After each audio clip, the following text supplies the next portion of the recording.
Vous vous trompez. Cette carte n'est pas forcément la mort. Les pieds et les mains sont couverts de chair. C'est une transformation profonde de tout votre être. Minute, beau papillon. Être laide, c'est ça la mort. Tant que je suis belle, je suis vivante et 10 fois plus que les autres.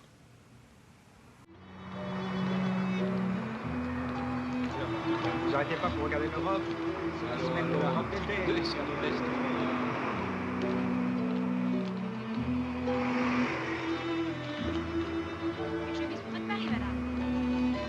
C'est un dur métier pour une femme. Et même un peu dangereux qu'on dit. Mais moi j'aime ça. Et la nuit? Vous n'avez pas peur la nuit? Mais non, pourquoi? Peur de quoi?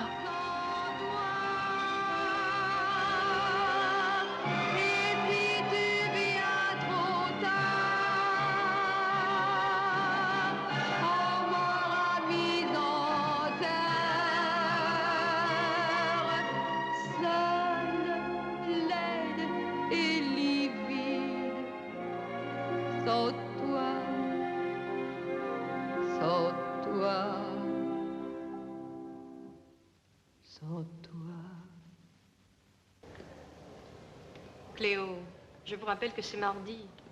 C'est mardi, zut, je fais ce qui me plaît. Cette figure de poupée, toujours la même. Les chapeaux ridicules. Je ne peux même pas y lire ma propre peur. Depuis 2 jours, je pense que tout le monde me regarde et moi, je ne regarde personne que moi.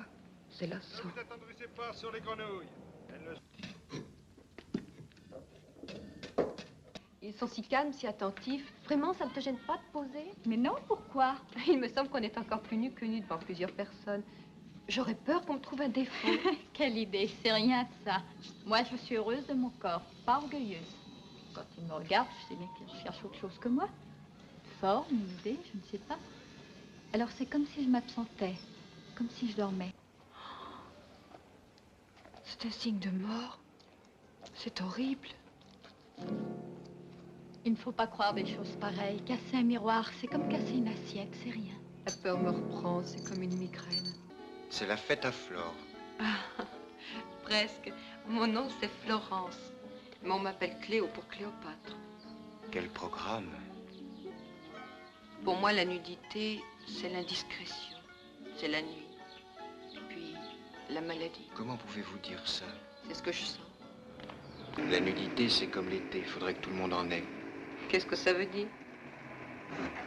Quand on est nu, c'est simple. L'amour, la naissance, l'eau, le soleil, la plage, tout ça. Je regrette de partir. Je voudrais être avec vous. Vous y êtes? Il me semble que je n'ai plus peur.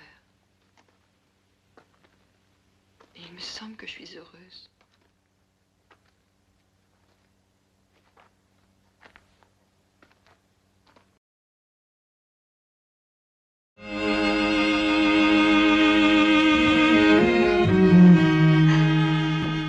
Il est annoncé que je suis une nouvelle enceinte.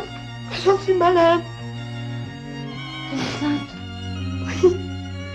Et tes parents, ils peuvent pas t'aider, ils sont eux. Oh. Quel mélo. T'es enceinte de combien? 2 mois, plus ou moins. Bon, écoute, pleure pas, Suzanne, il faut te faire avorter, c'est tout. Non, avorter ou comment? Tu crois que c'est facile? Sinon, il y a la Suisse. Oui, ça je sais. Ah, mais il y a une commission, il faut se présenter devant eux, expliquer ton cas, pleurer misère, tout ça. S'ils t'acceptent, c'est pas cher du tout. Sinon, faut chercher un médecin au marché noir. 10 ans plus tard, Suzanne et Pauline suivaient de très près le procès d'une jeune fille de 16 ans qui avait avorté. Beaucoup de celles et de ceux qui luttaient contre la loi punissant l'avortement étaient venus devant le palais de justice de Bobigny, où se déroulait à huis clos le procès. Quoi qu'on a dit, souvent médit, on vous vénère ou vous culbute. Pauline, je vous salue les maris. Pauline! Oh, qu'est-ce que tu fais là, Suzanne?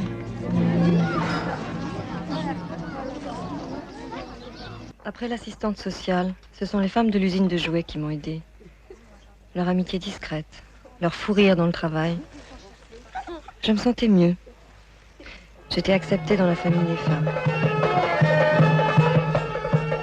J'ai un drôle de rapport avec mon corps depuis que je suis ici.